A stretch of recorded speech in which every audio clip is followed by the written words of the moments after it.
G'day, I'm Paul. So the GWM Tank 300, we reviewed this recently. You guys love it, but you've been hassling me for a review of the hybrid. So here it is here. We're going to do this review a little bit differently because we've already done a detailed review of the Tank 300. We're going to skim through some of the stuff that we've already covered because this is the exact same spec with the only difference being that this is the hybrid. So hybrid will cost you $10,000 more. It's called the Tank 300 Hybrid. This is the Ultra version. It's priced at just under $61,000 drive away. If that is too expensive, the entire GWM Tank range kicks off at just under 47 grand, but that is for the non-hybrid version. This competes with things like, I don't know, Jeep Wrangler. It's sort of in the same ballpark as something like a Pajero Sport. Really just depends which way you look at it. It is kind of a bit interesting in terms of its categorization because it doesn't have a huge towing capacity, also doesn't have 7 seats. But anyway, we'll see how it goes. Now, today we're going to do a review of this, not quite a detailed review, but we'll do a little bit of light off-roading as well. If you do want to skip ahead to other parts of this review, you can use the time codes that are on the screen. And if you're on YouTube, you can scroll down and use the chapters below. I'll leave a link from our original Tank 300 review in the description below as well. But let's get cracking on this. Okay, let's talk about the design. So your exterior colors, the optional ones are $595, so not exactly groundbreaking, but I do love the black here. That last orange, kind of didn't really sit well with me, but this black looks sensational. It just kind of looks very gangster. So yeah, it looks pretty cool. So down the front here, you've got the Tank logo. This is a sub-brand for GWM. Full LED headlights, a big old stick-out bumper here, so you can nudge things while you're driving off-road. The off-road credentials of this are pretty cool as well, so I'll run you through those in a bit more detail later on. It's worth keeping in mind as well that even though this has a 2,500 kilo brake towing capacity, the curb mass of this is higher than the non-hybrid version, but they have done a GWM upgrade, so it means that you have more accommodation for payload if you do tow at 2,500 kilos, which is pretty good. Come around to the side with me, 18-inch alloy wheels, just a highway-based tyre, so nothing too crazy there. Wheel arch protection here. You may remember when we tested this last time, when we did our emergency stop, rear wheels actually left the ground. So we did let GWM know about that. That is something that they're working on fixing. This with a little bit of extra weight, I'll be keen to see how it performs when it stops here today because it should mean that it plants itself down a little bit more and resists the urge to lift up. So we'll see how that works once it dries up, hopefully. You've got indicator there in the wing mirror, camera built into there as well, some plastic side steps on the side here, privacy glass, some roof rails, and then round the back here, the main difference you're going to see is the HEV badge down the bottom there with the blue surrounds, but LED lights there, you've got a spare tyre here, and then there's door swings open. Sean actually made a valid point. If you remove this spare tyre cover, what happens with your camera? Does that just sort of all still sit there? I'm curious. If you have a Tank and you've taken that off, let me know what it looks like down in the comment section below. Okay, so we are inside the Tank. We'll start off with the key. Here it is. You've got a panic, lock, boot, unlock, and then the Tank logo on the back. It's a proximity sensing key, so you can leave that in your pocket. You've got a push button start just here. Now, I mentioned before, we have already reviewed this in quite a lot of detail, so I'm just going to go through the highlights here. If you do want to see this in more detail, you can watch our Tank 300 review with the link in the description below. So I'm going to start off with just the visual appearance here. I really like the way they've laid this out because it makes it look and feel like a vehicle that is much more expensive than its price tag. So yes, this is 10 grand more with the hybrid drivetrain, but it still actually feels like you are getting a really premium layout here and the appearance of a vehicle that is significantly more expensive. So ahead of the driver, two 12.3-inch displays. You have Apple CarPlay and Android Auto on the main infotainment display. It's laid out pretty well. It's all pretty straightforward to use. You have a voice recognition assistant there, the ability to pop images and stuff like that in through USB. You've got an off-road mode and a couple of other settings that we're going to play with when we go for a bit of a drive. And the unique difference here as well with this compared to the regular car is you get to see the hybrid details as well as how much battery it has left and how it's going in terms of charging that. So that's all there. Head of the driver, you have another display that has forms of customization there as well to let you sort of put different things on the screen. And then all your creature comforts like cup holders located here. It's plenty of storage as well for odds and ends, so it's a really good sort of layout. And like I said in the other review, it is sort of interesting that you've got a spot here for a cup holder, but it's It says no smoking. It's like a coin tray or something like that, but that would have been ideal as a cup holder instead. But anyway, you also get massage seats, which I'm a big fan of too. When you do jump to the second row, there's enough room in there for adults, so I had plenty of knee room, also lots of headroom as well. You also have creature comforts like USB charging, 3 top tether points, and ISOFIX points on the outboard seats as well, so plenty of room there. No third row. Cargo space isn't great though, so in the boot you have around 400 litres of cargo space. It's just not a very big space, and the other drama as well is that when you are backing this vehicle towards a wall, you have to leave enough room to swing the door open, because it is quite a large door to get access to the boot, and it has a narrow opening as well, so it may not be the most useful thing in the world. Okay, so we have just hit the road in the Tank 300 Hybrid. Now, this is a really cool setup because they've done away with the 2-speed transmission they have in the Jolyon and also the H6, which I don't know, I just don't think really worked that well. That 2-step setup was just a little bit convoluted, whereas this I think is much better. It's made it to a traditional 9-speed automatic transmission, or a fairly traditional 9-speed automatic transmission, because it has to manage a 2-litre turbocharged 4-cylinder petrol engine compared to a smaller output engine in the H6 and the Jolyon. And that produces 180 kilowatts of power and 380 newton meters of torque. And that's all mated to an electric motor that produces 78 kilowatts of power and just over 250 newton meters of torque. That provides a combined output of 258 kilowatts and 615 newton meters, which is a fair old slug of torque and power as well. So let's see what it feels like. I'm going to just pop this view open here. So this has the battery view, and it shows you how that's all performing.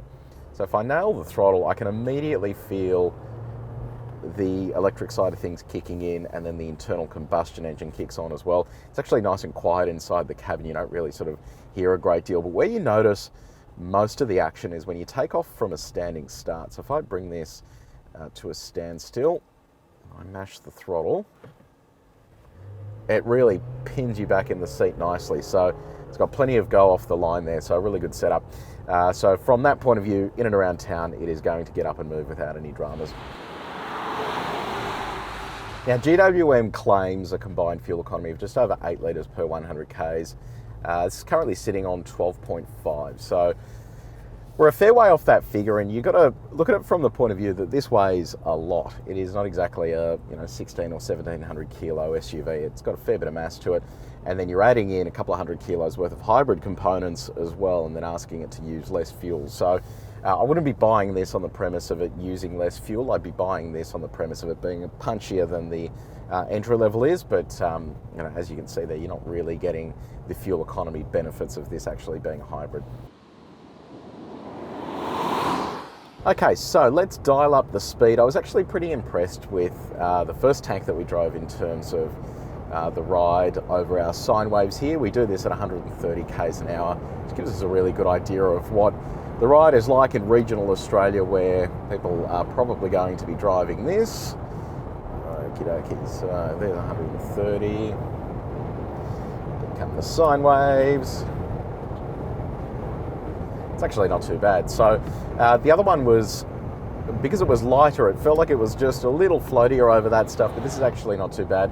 And in fact, the ride in general is good. It's not amazing. At low speeds, it can be a little bit busy at times, but it is sort of not as bad as it could be, but not as good as it could be either. So I think in and around the city, there's probably a few refinements they can potentially make to it, but ultimately it is built for off-roading, and that is where this suspension comes in. Okay, bumpy road time. We do this one at 90 k's an hour. Really gives us a good idea of what this is going to be like on a corrugated stretch of dodgy outback road. We've got also a high frequency sine wave here as well, so we can see what this feels like. Okay, here it is. It is a little bit floaty over that, and that is just again partially due to that soft ride, which is catering for the off-road characteristics of the vehicle.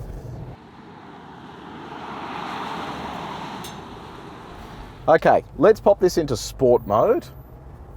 There are a number of drive modes there that I'll run you through in a sec, but sport mode, I want to see what this feels like around a circuit. Oh, what a body roll.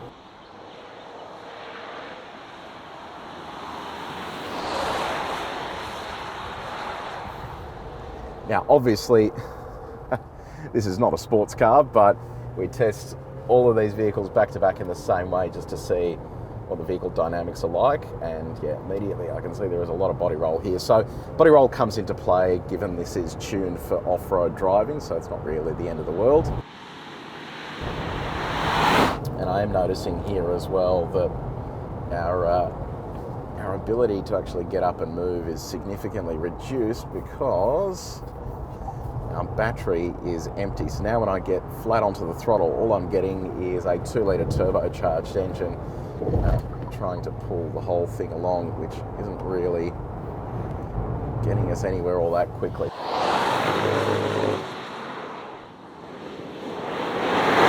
So yeah, you can see that it relies quite a lot on its hybrid drivetrain to get it up and moving, and then once that runs out of steam, all you're left with is a 2-litre turbocharged petrol engine, which is going to end up chewing through a bit of fuel. So yeah, I would like to see a bit more effort put into that battery recharging. Instead of it just recharging when I'm on the brakes, it actually being more full more often so I can have that punch when I need it. In terms of your other drive modes, what do we got here? We've got Sport, Snow, Sand, and Mud mode, along with Eco mode. So a couple of little bits and pieces there to choose from. Now, in terms of road noise, look, it is super windy today, and there is a lot of wind noise, which is kind of masking what the road noise is like.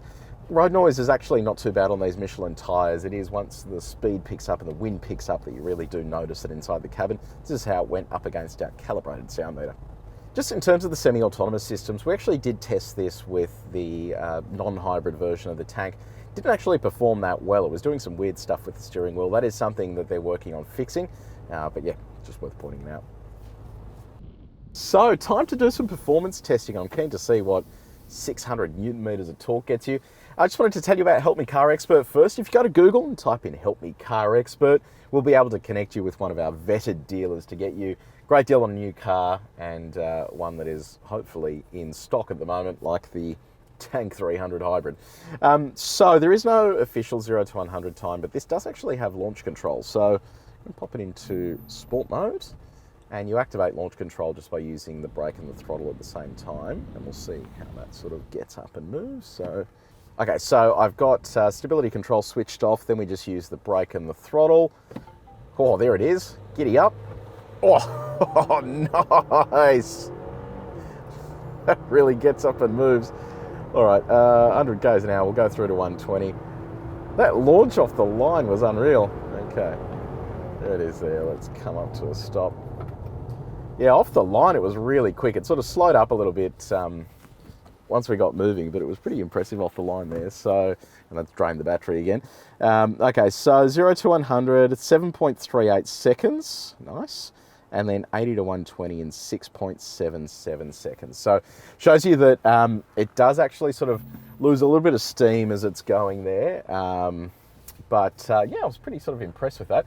Now we're going to head back because this is one that I really want to have a proper closer look at. When we last did a braking test with the Tank, rear wheels left the ground. So I want to see what it's like here with the hybrid, where there's a bit more extra weight at the rear. See if that has improved its ability to actually pull up. Okie dokie, do a little U-turn here, dial up 100 k's an hour, and then we will hit the anchors. Okay, there's 100, here we go. All right. So 3.13 seconds, 44.43 meters. So not an amazing stopping distance, but it did feel like it was a little better planted there. There is actually a feature here called dynamic stability direction control.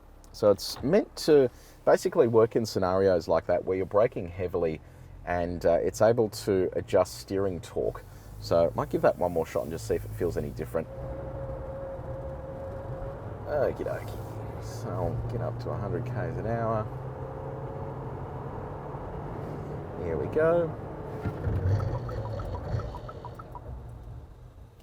It doesn't really feel any different, but the vehicle didn't really track straight there when it stopped. So I'll see if it has adjusted the stopping distance at all with that enabled.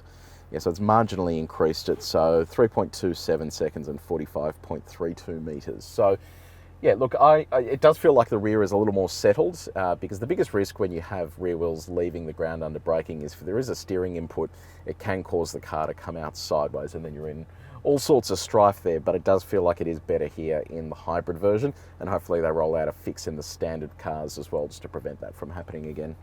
Okie dokie, and now our reverse acceleration test. Let's give this a shot. All right, 35 kilometres an hour. Okay, time to do a little bit of light off-roading. We already did off-roading in the previous tank video that we shot, but I just want to see if the hybrid actually goes off-road exactly like the other one does. So, running through the basics first, you have ground clearance of 224 millimeters. You have an approach angle of 33 degrees. That's the angle of the face you can approach before you hit anything at the front of the car. Departure angle is 34 degrees. So same story, but in reverse. You have front and rear diff locks, which is kind of cool, like the Ranger Raptor. You have four-wheel drive low range, but it is predominantly all-wheel drive, so it's not like the entry level that is in rear-wheel drive, and then you need to sort of switch it over to four-wheel drive high range. You have a tank turn function. We actually tested this in the last one, and I'll sort of quickly explain this while you look at footage on the screen there, but it's designed to decrease your turning radius, and it's really handy on things like mountain trails or something like that where you really need to make a tight turn and you don't have room to do a U-turn. So pretty handy feature, and it's cool to see that it is available here. You also have crawl control as well. So let's give this a shot. So first obstacle is our offset mogul. It's basically just designed to see how the car copes when we have one wheel completely off the ground and with no traction at all. It'll just give us an idea of what traction control systems are like and how willing it is to shuffle torque around the car so that it can take advantage of that. So I'll just roll forward a touch, there it is. So we're off the ground with that one. I'll just roll on the throttle. Nice, that's doing a great job. So shuffling torque to that front axle. I can see traction control flashing there. We're just in normal mode at the moment as well, so I haven't had to change drive modes just yet. And that has climbed over that without any dramas at all. So yeah, quite impressed with that. Good job, GWM. All right, we'll go back. We'll give that one more shot in return. Normally what I would do here is put it into four-wheel drive high range, but given this has all-wheel drive, it should just be able to get through without any dramas, but we'll see how we go. Yeah, the other side is slightly more challenging because we get the front wheel off the ground, so here we go. So a little rut just here, lifts the rear off the ground, and then the car into this spot just there. All right, and then on the throttle, see how this goes. So there's traction control flashing just there. And I feel it's about to crest. There we go. Didn't even have to do much with the throttle there. So yeah, look, the standard equipment here is fantastic. I haven't had to play with that at all. Reminder, this is light off-roading. Okay, so let's go over to our hill where I'm going to play with low range.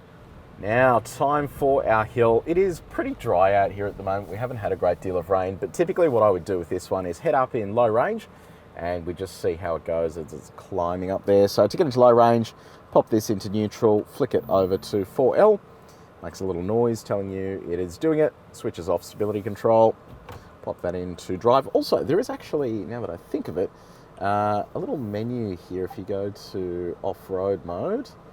And then you can also change the screen ahead of the driver as well. I don't know how much we're going to be able to see there, but I'll just go into off-road mode. So that just transforms this entire screen here, which is really cool. This also allows us to set the cooling mode, which is for off-road driving. So if you go drive and then off-road thermal mode, pop that on. Basically the fan speed of the engine might increase. So I can hear it coming on now. So it'll help dissipate heat, which is cool. So, all right, we'll go back to the off-road menu there. We're in low range. We'll try going up just without any diffs locked. Oh, that is so cool. So it's telling us the pitch angle, the roll angle, hopefully no roll angle because there's just trees over there. But I'll just keep gradual throttle as we're going up here and see how well it's willing to get up here for us. And keep in mind, I've just left this in the normal drive mode. Absolute piece of cake. Very nice. Yeah, nice one. Excellent. All right, we'll go through our little puddle here and head over to our hill descent. Okay. Now, with our hill descent, we actually have a crawl control here, so I'll engage that. That's so cool, it actually shows us the camera there as we're about to go over. And then what I can do is adjust the crawl control speed. So all I need to do is adjust cruise control speed up, and then it will just crawl on its own as we go over here. All right, here we go. Very nice. Some of the stuff that this thing is equipped with, like you're genuinely finding on really expensive four-wheel drives. Just to see it all here as standard, I reckon is pretty cool. All right, we'll go through our second puddle here. What we'll do now, we'll go back to our hill, just to say that we've done it. We'll engage our front and rear diff locks as well, and I'll start climbing the hill and come to a stop. It'll be a bit challenging for it in terms of traction, so I'll give that a shot. Okay, so we'll line up our hill, engage the front and rear diff locks. Okay, so that's flashing there, that's now locked. Here we go, so I'll bring it up here and come to a stop. All right, so I'll stop around there somewhere and then I'll roll onto the throttle. See how we go. Oh, so easy with the front and rear diffs locked. Yeah, this thing is awesome. I would love to see, I mean, this is hybrid as well, so the hybrid version is actually doing a really good job here. So shows you that you can still do a bit of off-roading with a hybrid setup. Just curious to know what it does with water crossings and stuff like that, because I think that would be the Achilles heel of a hybrid system, but anyway. Okay, time to go over the rocks. I've left it here in four-wheel drive low range. See what this feels like, and I typically just ride the brake with the throttle, so we'll see how well that works here.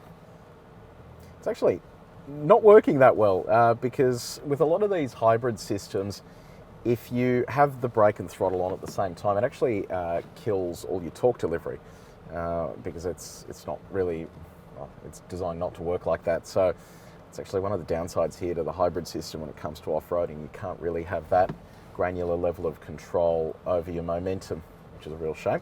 Especially here in low range, you would have thought they would override that setting, but must just be some internal thing to stop you braking the electric motor or something. But yeah, look, it's quite comfortable over this, and there's enough wheel articulation that prevents it from lifting a wheel as you're driving over some of the steeper sections. So yeah, that's all sort of pretty straightforward there. Let's go do a river crossing. Now, river crossing time. It is hot today, and it means that most of our river has disappeared. It has been eaten away by the sun, so it is only quite shallow, but there's a wading depth of 700 mil even for the hybrid model. So again, I just sort of throw back to,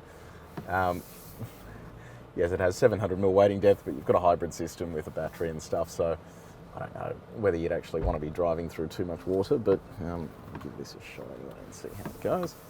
It's annoying that parking sensor keeps coming on. All right, so we're about 600 mil deep at the moment. Yeah, piece of cake through there, very nice. All right, and we will climb out of here. I'm just curious if you've bought a Tank 300, have you modified it for off-road driving? If so, what is it like off-road? I have actually seen one that's done a little bit of off-road driving, and it was actually quite impressive, but keen to get a better understanding from you guys. So there you go, Tank 300, pretty decent off-road, even as a hybrid, but yeah, I think if I was going to be doing predominantly off-road driving, I'd be going down the path of the standard non-hybrid version. Oh, the wind has picked up here now. Tank 300 hybrid, what do we reckon? Look, I thought the Tank 300 itself was actually quite a good value proposition and a good family vehicle for those of you who want to go off-roading but don't want to spend 100 grand on a Prado. This, on the other hand, it's $10,000 more expensive, but I'm not seeing $10,000 worth of value out of it. Yeah, sure, it's a bit punchy in a straight line, but that kind of disappears pretty quickly. And then in addition to that, the fuel economy isn't exactly remarkable. So you're not going to save that in the short run. It's going to take a long time to earn that back. So would I buy the Tank 300 hybrid? No. Would I buy the Tank 300? Yes. So there's your answer. Save 10 grand, don't bother with the hybrid and just go the standard one. Let me know in the comments section below, have you bought a Tank 300? What has it been like? And are you enjoying it? And have you taken it off-road? What's it like off-road? If you did enjoy this video, please make sure you like it and you share it with your mates. And if you haven't done so already, subscribe to our channel and press the bell icon. But until next time, stay safe.